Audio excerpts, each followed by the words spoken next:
हाय, आपके साथ मैं हूँ Surabhi Sharma. India TV YouTube channel subscribe करिए, बेल आइकन दबाएं।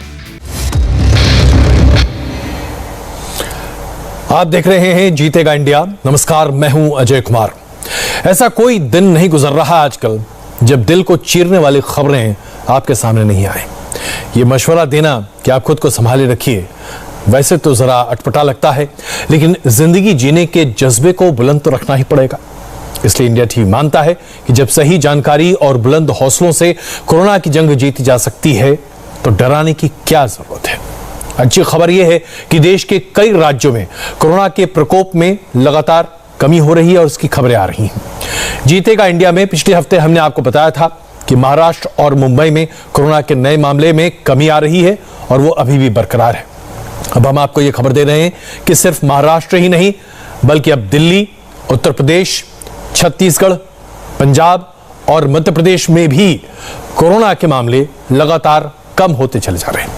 आज देश में 13 राज्यों में कोरोना की गति पर ब्रेक लग गया है, जो कि बहुत अच्छी खबर है।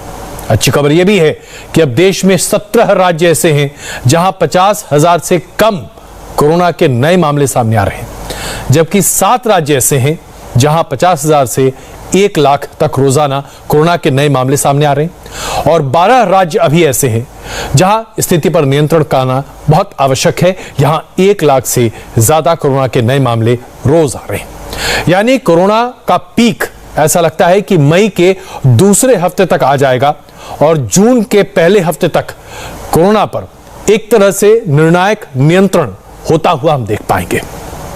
सरकारें जहां पूरे तरीके से लगी हुई हैं, लोगों की मदद कर रही हैं, वहीं एक दूसरे की मदद के लिए हर हिंदुस्तानी हाथ आगे बढ़ा रहा है। दिल्ली के ग्रेटर कैलाश गुरुद्वारा की प्रबंधक कमेटी ने ऑक्सीजन लंगर शुरू किया है। इन तस्वीरों को देखिए, लंबी कतारें हैं यहां पर लोगों की जो अपने परिजनों के लिए ऑक्सीजन लेने के लिए यहां गुरुद्वारे पर पहुंच रही हैं। अच्छी बात यह है कि लोग निराश होकर वापस नहीं लौट रहे। दिल्ली में ऑक्सीजन की भारी कमी है और अब तक कई लोगों की जान ऑक्सीजन की कमी की वजह से जा चुकी है, लेकिन इन मदद के हाथों को देखिए, आपको भरोसा होगा इंसानियत अभी भी जिंदा है। ग्रेटर कैलाश गुरुद्वारे में जैसे पहले ऑक्सीजन दी जाती थी उस तरीके से ऑक्सीजन दी जा रही है। यहाँ आप देख सकते हैं कि ऑक्सीजन भरी जा रही है और जहाँ ऑक्सीजन भरी जा रही है वहाँ पे आप लोगों की लाइन भी देख रहे हैं। सुबेरे से ये लाइन जो है लोग सिलेंडर लेके खड़े हैं और ये ऐसे ही बाहर तक लोग जो हैं अपने सिलेंडर लेके खड़े हैं। मैं ये समझ रहा हूँ कि मानवता के लिए जितने भी धर्म स्थान हैं, जैसे गुरुद्वारे निकले हैं, मैं बाकी धर्म स्थानों को बेनती करता हूँ। यहाँ देखिए, हिंदू, मुस्लिम, सिख, ईसाई नहीं देखा जा रहा। यहाँ पे ये देखा जा रहा है कि किसकी जिंदगी हम बचा सकते हैं, चाहे वो लंगर पहुँचाने हो, चाहे ऑक्सीजन के लंगर हो, चाहे दवाइयों के लंगर हो। जगह जगह पे दिल्ली के अंदर जागो पार्टी के द्वारा दिल्ली में 6-7 जगह पे हमने ऑक्सीजन का लंगर लगाया है, जिसका जो हेडक्वार्टर है वो सिंह सभा ग्रेटर कैलाश गुरुद्वारा की सहयोग के साथ यहाँ से और बाकी दिल्ली में ईस्ट, वेस्ट, नॉर्थ सब जगह है। तो आपने देखा कैसे लोग एक दूसरे की मदद के लिए साथ आ रहे हैं। संकट और विपदा में जो हाथ मदद बढ़ाएं वो ईश्वर तुल्य होते हैं। मुंबई के ताड़देव पुलिस स्टेशन में कांस्टेबल का काम करते हैं ज्ञानदेव वारे। अपनी ड्यूटी पर लगातार रहने के साथ साथ ज्ञानदेव जी ने अब तक 500 से ज्यादा लोगों के अंतिम क्रिया को किया है। कोरोना की वजह से कई परिवार ऐसे हैं जो अपनों का अंतिम संस्कार नहीं कर पा रही। ऐसे तमाम लोगों के लिए ज्ञानदेव जी ने वो किया है जिसके लिए शुक्रिया एक बहुत छोटा शब्द है। कोरोना काल में ये खाकी वाले मसीहा हैं। नाम है ज्ञानदेव वारे। ज्ञानदेव वारे मुंबई के ताड़देव पुलिस स्टेशन में बतौर कांस्टेबल काम करते हैं, लेकिन कोरोना महामारी के दौरान ज्ञानदेव ने 500 से भी ज्यादा कोरोना मरीज की लाशों का अंतिम संस्कार किया। स्थिति बहुत बिकट हो गई है। बहुत बार कोई कोरोना वाले तो नजदीक सुधारते नहीं। ऐसी स्थिति में मैं खुद बॉडी का अंतिम संस्कार कर रहा हूँ। हॉस्पिटल में जो बॉडी रहती है, लावारिस बॉडी, अननोन, जिसको कोई नहीं, वो बॉडी मैं खुद दफन करता है। मुस्लिम का, हिंदू है, हिंदू हिसाब से करता हूँ। पुलिस कांस्टेबल ज्ञानदेव वारे रोजाना 4 से 5 कोरोना मरीजों का अंतिम संस्कार करते हैं। सबसे अहम बात यह है कि अंतिम संस्कार करते वक्त मरीज के मजहब का पूरा ध्यान रखते हैं। हिंदू की लाश को अग्नि देते हैं, वहीं मुस्लिम को दफनाते हैं। तो उसका अंतिम संस्कार अपना विद्युत दानी में करते, और मुस्लिम रहते वो तो कब्रिस्तान में लेके जाते हैं, वो कब्रिस्तान में उसका दफन हो जाता है, बड़ा कब्रिस्तान मरीन लाइन में। पूरा बॉम्बे का बॉडी कोरोना का सब बड़ा कब्रिस्तान में लेते, हर जगह कोई बाकी किसी जगह ले लेते। अरे हिंदू का तो हर मशान में अब मैं खुद करता हूँ। कोरोना के संक्रमण काल में ऐसे बहुत से कोरोना मरीज हैं जिनकी मौत के बाद उनके परिवार से कोई डेड बॉडी लेने अस्पताल नहीं आता, उनका अंतिम संस्कार नहीं करता, या फिर ऐसे लोग जिनका कोई अपना नहीं होता या फिर अकेला होता है, उनका अंतिम संस्कार पुलिस कांस्टेबल ज्ञानदेव वारे करते हैं। घर वाला है, उसको मालूम पड़ा आपने पॉजिटिव मारा, वो डर रहे लोग, सब आने को तैयार नहीं, वैसे वो भी केस लेके जाते हैं।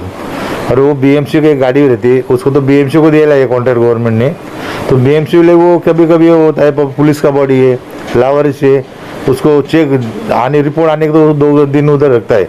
2 दिन के बाद उसको पॉजिटिव आया तो डिस्पोज करता है, निगेटिव रहेगा तो पीएम करके वो बॉडी उधर ही रखता है 8 दिन, उसके बाद मैं डिस्पोज करता हूँ। अंतिम संस्कार अलग में करता उसका। इतना पहले डर नहीं लगता, लेकिन कोरोना काल में बहुत डर रहा। स्टार्ट में जब आया तभी इंसान बात भी नहीं करते थे सामने आके, किसको छूते नहीं थे, और मैं तो वो बॉडी लेके उसको अंतिम संस्कार करते थे।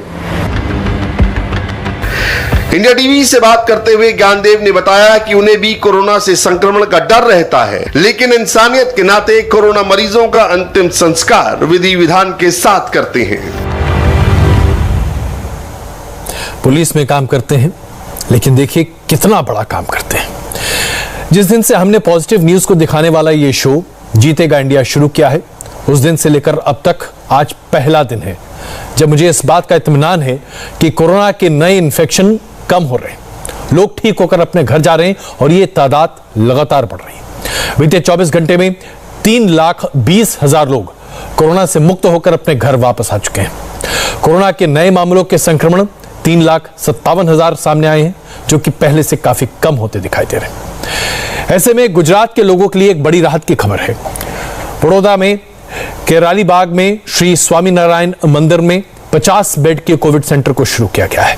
खास बात यह है कि मरीजों के मन को शांत करने के लिए और उनके परिजनों का मनोबल बढ़ाने के लिए खुद ज्ञान जीवन दास जी सेंटर में लोगों के साथ वक्त बिता रहे हैं। इससे ज्यादा और कोई क्या कर सकता है। ये कारेली बाग में श्री स्वामीनारायण मंदिर का स्पेशल कोविड सेंटर है। गुजरात के वडोदरा के इस कोविड सेंटर में श्री स्वामीनारायण मंदिर की तरफ से 50 बेड का इंतजाम कर कोरोना मरीजों का इलाज किया जा रहा है। यहाँ पूजा के साथ साथ कोरोना मरीजों का इलाज भी हो रहा है। इलाज के साथ ही साथ मरीजों के साथ संवाद कर यहाँ मौजूद संत मरीजों का मनोबल भी बढ़ा रहे हैं। हम लोगों ने सोच समझकर 28 मार्च से ये कोरोना केयर सेंटर खोल दिया है। आज करीबन 28 दिन हुआ। यहाँ पर 50 बेड की सुविधा की गई है। गुजरात में कोरोना संक्रमण बढ़ते देख करोल बाग स्वामीनारायण मंदिर ने तत्काल 50 बेड के कोविड सेंटर बनाने का फैसला लिया। गुजरात सरकार से इलाज की इजाजत मिलने के बाद यहां जानवी मल्टी स्पेशलिटी हॉस्पिटल के स्पेशलिस्ट डॉक्टरों की टीम कोरोना मरीजों का इलाज कर रही है। यहाँ से 40 जितने मरीज लोग अच्छे होकर अपने घर वापस हंसते मुख गए हैं। अभी 50 है। 4 टाइम इन लोगों को अच्छे से अच्छा भोजन और फ्रूट्स जूस वगैरह दिया जाता है, उनकी बीमारी को ध्यान में रखकर डॉक्टर की सलाह मुजब। इस कोविड सेंटर की सबसे खास बात यह है कि यहाँ खुले वातावरण में बेड लगाए गए हैं। खाना, दवाई, ऑक्सीजन सहित मरीजों को बेहतर इलाज देने की व्यवस्था की गई है। मरीजों का आत्मबल बढ़ाने के लिए मंदिर के स्वामी ज्ञान जीवन दास जी सहित अनेक संत मरीजों से बातचीत भी करते रहते हैं, उनका हौसला बढ़ाते रहते हैं। कहते भी हैं, इंसानियत से बड़ा कोई धर्म नहीं होता, परोपकार से बड़ा कोई कर्म नहीं होता। इस धर्म और कर्म को कारेली बाग में श्री स्वामीनारायण मंदिर पूरे निष्ठा के साथ निभा रहा है और कोरोना मरीजों की जान बचा रहा है। लगातार कोशिशें पूरे देश भर में यही हो रही हैं कि हर कोई एक दूसरे के काम आए। महाराष्ट्र में नए केसेस आ रहे हैं, लेकिन अब उसमें कमी आ रही है। इसके बावजूद अभी भी रोजाना 50,000 से 55,000 नए कोरोना के संक्रमण के मामले सामने आ रहे हैं। इसका सीधा असर महाराष्ट्र के मेडिकल सिस्टम पर पड़ रहा है। बेड की कमी है। ऑक्सीजन के क्राइसिस को देखते हुए रेलवे ने अब अपने कोच को कोविड वार्ड में तब्दील कर दिया है। आइए अब आपको दिखाते हैं 21 बोगियों के इस आइसोलेशन सेंटर को किस तरह से तैयार किया गया है, ताकि महाराष्ट्र के मेडिकल पूरे इंफ्रास्ट्रक्चर पर बहुत जोर ना पड़े। कंपार्टमेंट के अंदर जैसे हम अंदर आते हैं तो जो गेट एंट्रेंस है उसको वहां पर प्लास्टिक के पर्दे लगाए गए हैं और आप देखिए ये दूसरा प्लास्टिक का पर्दा है और इसकी मुख्य वजह यह है कि संक्रमण ना फैले। एक कंपार्टमेंट से दूसरे कंपार्टमेंट में जो मरीज होते हैं उन्हें संक्रमण से बचाने के लिए इस तरह के पर्दे लगाए गए हैं। और सबसे अहम बात है कि जब हम किसी कंपार्टमेंट में ट्रेन की जाते हैं तो हमें 3 सीट नजर आती है, लोअर बर्थ, मिडल बर्थ और अपर बर्थ। लेकिन यहाँ पर आप देख सकते हैं कि यहाँ पर सिर्फ अपर बर्थ है और लोअर बर्थ है। जो मिडल बर्थ हुआ करती थी उस मिडल बर्थ को निकाल दिया गया है, यानी कि मरीज यहां पर आसानी से बैठ सकता है या उसकी इच्छा है तो वो लेट सकता है। और यहां पर चद्दर, तकिया, बिस्तर, तमाम इस तरह की व्यवस्था की गई है। जो मेडिकल वेस्ट निकलते हैं उस मेडिकल वेस्ट के लिए यहां पर एक डस्टबिन की व्यवस्था की गई है। अंदर से भी आप तस्वीर देखें, जो कूलर है वो सीधा यहां पर मरीज को हवा देगा, ठंडी हवा देगा, इसलिए यहां पे इस तरह की व्यवस्था की गई है। सबसे अहम बात यह है कि बोगीज में इस तरह के ऑक्सीजन सिलेंडर भी रखे गए हैं। एक नहीं बल्कि 2 ऑक्सीजन सिलेंडर रखे गए, यानी कि अगर किसी मरीज को एक ऑक्सीजन सिलेंडर से ऑक्सीजन दी जा रही है और अचानक से अगर वो खत्म हो जाती है तो बैकअप के तौर पर इस तरह के 2 ऑक्सीजन सिलेंडर रखे गए हैं। सबसे पहले जानना चाहेंगे ये जो ट्रेन के कोचेज हैं इसके अंदर किस तरह की तब्दीली की गई है? इसमें से जो तब्दीली जो की गई है इसको थोड़ा मॉडिफाइड किया गया है। एक कोच में हमने जैसे 72 सीट होती हैं तो हमने इसमें ओनली सिर्फ 16 बेड आइसोलेशन के लिए रखा है और एक कंपार्टमेंट जिसमें से 2 बेड को ऑक्सीजन बेड के लिए रखा गया है इमरजेंसी के लिए। और जो टॉयलेट वगैरह है, एक जो 4 टॉयलेट थे पहले उसमें से 3 को टॉयलेट रखा है और 1 को बाथरूम में कन्वर्ट किया गया है, जिसमें बकेट वगैरह, मग्स वगैरह सब प्रोवाइड किए गए हैं। सर इसके अलावा एक बोगी में जिस तरह से मतलब 72-73 सीट होती है तो जब पेशेंट यहाँ पर आइसोलेट किए जाएंगे तो कितने पेशेंट एक बोगी में मौजूद रहेंगे? उसके अंदर क्या ऑक्सीजन वेंटिलेटर जैसी भी कोई व्यवस्था की गई है एक बोगी के अंदर? वेंटिलेटर नहीं है इसमें ऑक्सीजन बेड रहेंगे, 2 बेड रहेंगे पर कोच में, 2 ऑक्सीजन बेड अवेलेबल रहेंगे और 16 आइसोलेशन के लिए रहेंगे। और उसकी कूलिंग के लिए हमने 6 वाटर कूलर पर कोच में बाहर फिट किए हैं और ऊपर से ठंडा करने के लिए गमी बैग्स को लगाया है, जिसके ऊपर एक पानी का फुब्बारा सिस्टम है, वो उसको कंटिन्यूस ठंडा करेगा। सबसे अहम बात यह है कि 24 घंटे यहाँ पर मेडिकल टीम की भी व्यवस्था की गई और मेडिकल की टीम जो है वो भी यहाँ पर इन्हीं बोगीज में से एक बोगी को मेडिकल टीम के लिए यहाँ पर तैयार किया गया है, जिसमें से मेडिकल की टीम मौजूद रहेगी और उस बोगी में उन मेडिकल की टीम के सदस्यों के लिए सारी तरह की व्यवस्थाएं हैं, चाहे खाने पीने से जुड़ी हो, उठने बैठने से जुड़ी हो। वहाँ पर उन्हें भी गर्मी से निजात दिलाने के लिए इस तरह के जो है कूलर से लेकर एसी तक की व्यवस्था की गई है, ताकि मेडिकल टीम को भी कोई परेशानी ना हो। फिलहाल रेलवे की तरफ से कोशिश की जा रही है कि जितने भी ज़्यादा से ज़्यादा सुविधाएं हो, ज़्यादा से ज़्यादा सुविधाएं यहाँ पर जब मरीजों को आइसोलेट किया जाएगा तो उन्हें दिया जा सके। तो आपने देखा रेलवे की तैयारियां भी हैं, लेकिन जाहिर सी बात है अभी बहुत कमी है, लेकिन कोशिशें जारी हैं। अब जरा सोचिए कि आपको वैक्सीन लेना हो, गाड़ी में आप बैठे हो और वहीं पर आपको वैक्सीन मिल जाए। ये सुविधा भोपाल में है, जहां पर ड्राइव इन वैक्सीनेशन किया जा रहा है। बताएंगे आपको एक छोटे से ब्रेक के बाद। हाय, आई एम सुरभि शर्मा। खबरों से अपडेट रहने के लिए India TV YouTube channel subscribe करिए, साथ में बेल आइकन जरूर दबाएं। जुड़े रहें इंडिया टीवी के साथ।